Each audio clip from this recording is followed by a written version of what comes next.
reduced. So we've talked with companies that, if they have spaces that lots of people pass throughout the day, they're cleaning them constantly nonstop. So the cost for staff and chemicals are off the charts from what they normally are. So this shift in guidance really moves us away from the need and burden to do robust cleaning at all times, to where we're doing maybe targeted cleaning once a day, similar to what we did in normal times, with one exception. If there happens to be a known case that was in that space within the last 24 hours, then we go in and clean it more thoroughly. But by and large, it's not requiring this big, robust across the board. It also is helping prioritize for reducing airborne transmission. It just means if we can have fewer people together, right? Or have people together in more well-ventilated spaces, then those are precautions that we know are going to have the greatest effect. This also really puts a lot of support behind using masks. And we use masks for two reasons. The first reason is that one of the really unique things about COVID is you or I can be infected and have absolutely no symptoms. Everybody that's infected with COVID has a few days where they're infected before they have symptoms and they can infect other people. So you're blindly able to expose and infect other people. So when you have a mask on, even if you don't know that you're infected, so you're not taking precautions that you would when you know you're ill, it captures and collects a lot of what you would otherwise be putting into the air or putting out for other people to inhale. And the masks also provide some protection. If you're around someone who's infected and doesn't know it and they're coughing, it does provide some barrier so that you're not breathing in everything they put out. Mask is blocking some of it. Let's talk about proper ventilation. They're really emphasizing this now, and we knew about it before, but now it's really going to be important for businesses to take this on as well as schools. Talk about why ventilation helps stop the spread of COVID. Yeah, absolutely. So what we see, and we saw this early on in the pandemic, certain venues seem to be associated with a really big, massive outbreaks, right? And so those were places of work that had a lot of people indoors for long periods of time, not moving much. Cruise ships, we saw cruise ships where we had massive case numbers that would come out of just a few days. So the importance of ventilation is kind of twofold. One is if we have people in a confined space for a period of time, and we're constantly pulling out the air that is in that space, we're removing any potential virus that those people are putting into that space. It's not allowed to build up. On the other hand, if we're pushing fresh air into that space, we're also reducing the concentration or the amount of virus that's in that space. So when we can do both of those, it becomes really effective to where we're taking out as much air that might have virus in it from the people that are in that space, and we're pumping in fresh air. It just reduces the risk that people that are in that space together are being exposed to virus that individuals who are infected in that space might be exposing other people to.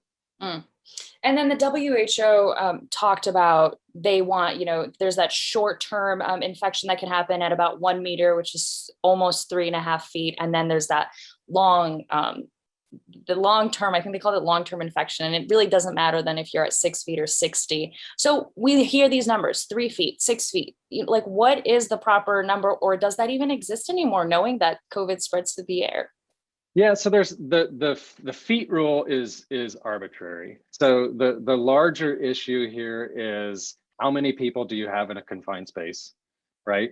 And are there measures that we can take to put into that scenario where we're reducing the exposure? If we have to have people in a confined space, are there measures that we can take to reduce the potential that a virus comes from one person to another? And so when we talk about, well, reducing the number of people in that space is a great first step. Wearing masks is a great way to limit what gets put into the air in the first place. And turning on ventilation or improving ventilation or filtration in that space is another. So those are the things that we really gravitate towards. The other thing that we've really learned in great detail over the last 14 months is that your ability to get infected indoors versus outdoors is widely different.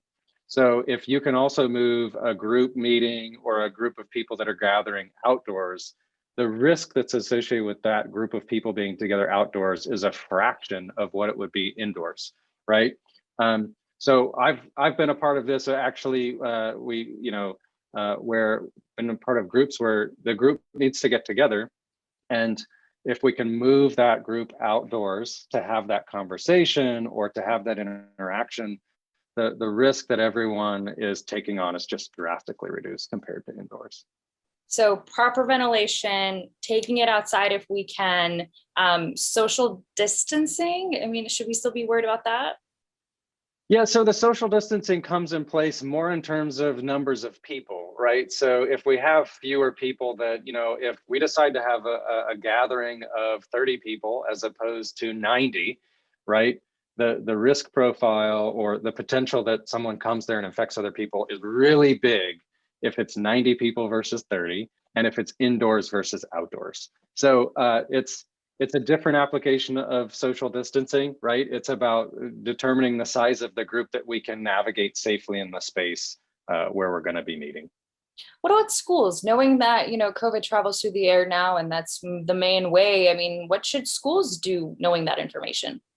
Absolutely. So we've actually seen very early on into the pandemic, schools really getting ahead of the ventilation piece. So I would say of almost all of the industries that I've interacted with, schools, especially schools in Nebraska, really embraced the ventilation piece.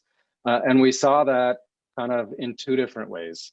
One, we've seen schools really work hard to figure out how they can open windows, how they can get fresh air into their schools. On the other hand, we see schools really improving their filtration. So redoing heating and ventilation systems so that they can filter more of the air. Because anymore, we have really energy efficient schools in the majority of the state. Energy efficient schools means we're not putting a lot of fresh air in spaces. We're reusing the air that's at the temperature that we already want it to be. So in those cases, having better filtration is always a win. We saw schools making really big moves last summer, a year ago, to move the level of filtration that they were providing in their schools up many levels so that they could actually filter for the virus. And I think we've largely seen that as something that has been really impactful in keeping our schools open in Nebraska.